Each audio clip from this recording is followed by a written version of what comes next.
Today we're going to draw nuts and bolts. If you'd like to draw along, take a screenshot of this image and print it out for yourself.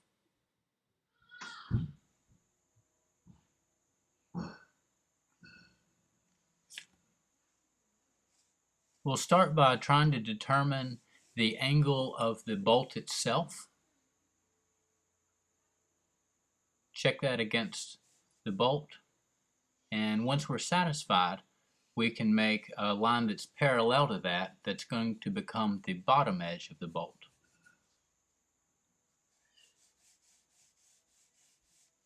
We're really simplifying the bolt itself into a rectangle instead of a cylinder, and we can add the round sides on later.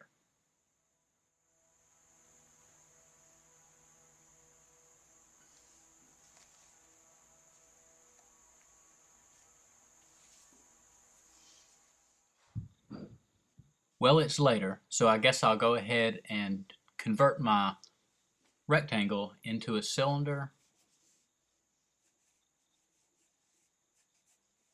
by drawing an ellipse on the left and a curve that is a parallel curve to the ellipse on the right side. Notice that the curves are the same.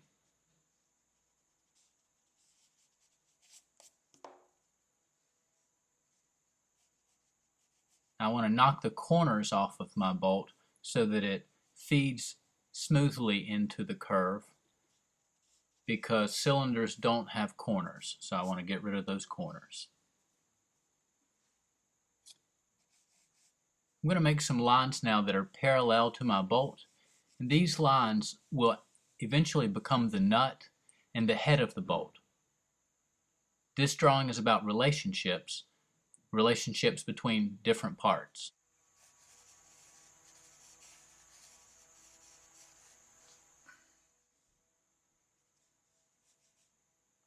I'll add another line that's parallel to my original bolt, and then we'll take a look at the photograph of the bolt.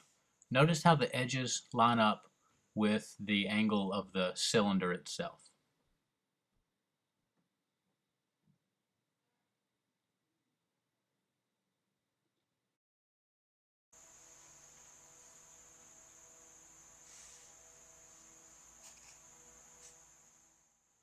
Besides the relationship of parallel parts, I also want to pay attention to where parts seem to disappear behind one another. And in this case, part of the nut disappears behind the tip of the bolt, apparently directly over the top of the ellipse.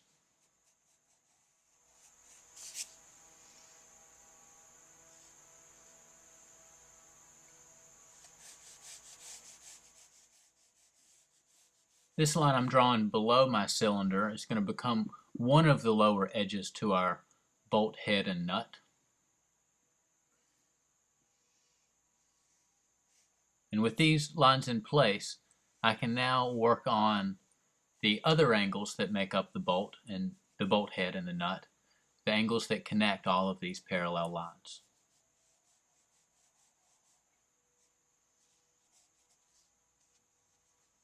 So I tried to draw the relationship between the nut and the bolt head before I actually draw them. And the relationship is that they line up with one another, or are in line with one another. Now I've got a lot of parallel lines to deal with. The front edge of the nut is parallel to the back edge of the nut. I think it looks a little bit wider than what I originally estimated, so I'm going to make a change. While you're drawing, anytime you notice that you've made a mistake, be willing to erase it, even if what you had drawn looks good. Your willingness to erase and make the change will eventually make a difference in the believability of your artwork. If you see that it's wrong, then it is wrong.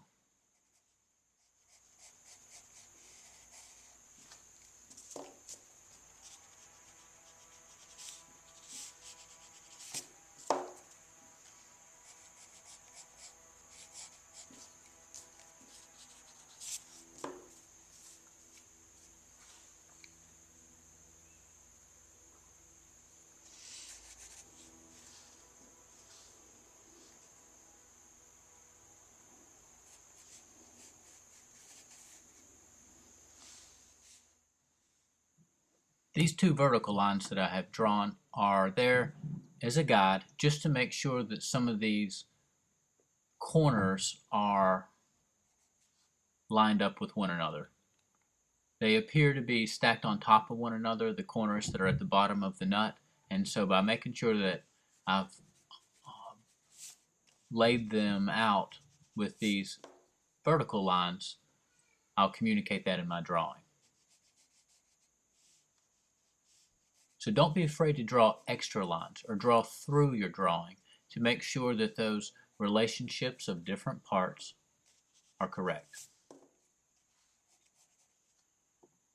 In fact, some of those extra lines that you draw are what's creative about your artwork.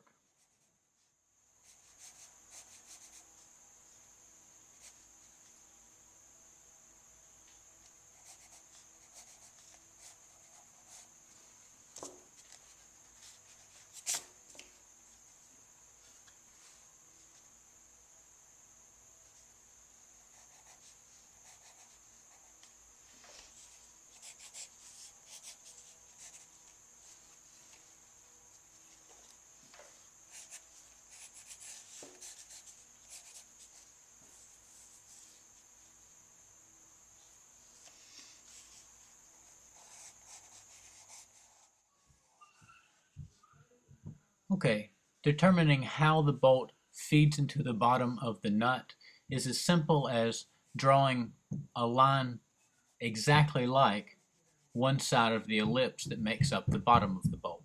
Two parallel lines. They're just curved. And we can see that parallel relationship in the photograph as well, where the bolt feeds into the bottom of the nut.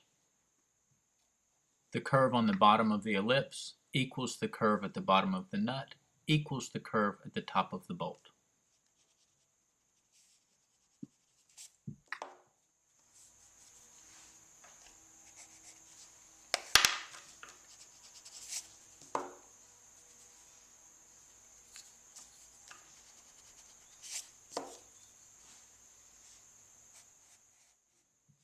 I'll refine the nut's corners a little bit just so that it feels a little more realistic.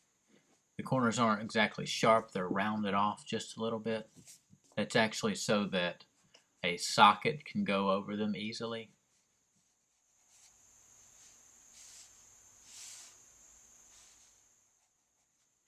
I want to stress that the rounded corners of the nut are actually a detail, and that's why I didn't try to draw those in when I was feeling out the form of the nut itself. You want to avoid details or these sort of small characteristics of your subject until you've worked out the structure of the subject. If the bolt were lopsided, those small details wouldn't make it look any more correct.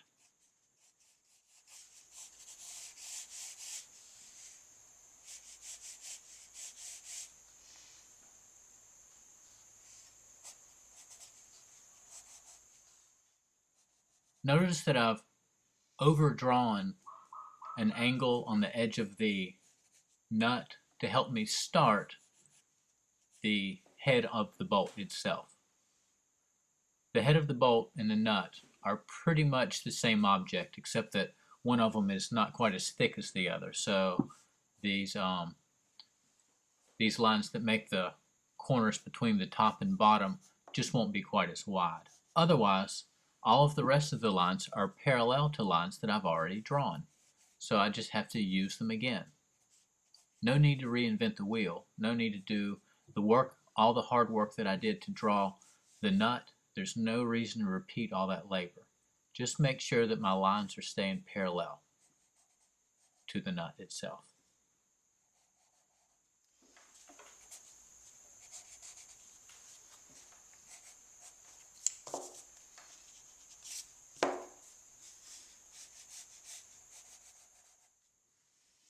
Okay, well, it looks like I'm going to have to move the curve where the end of my bolt cylinder met the head of the bolt.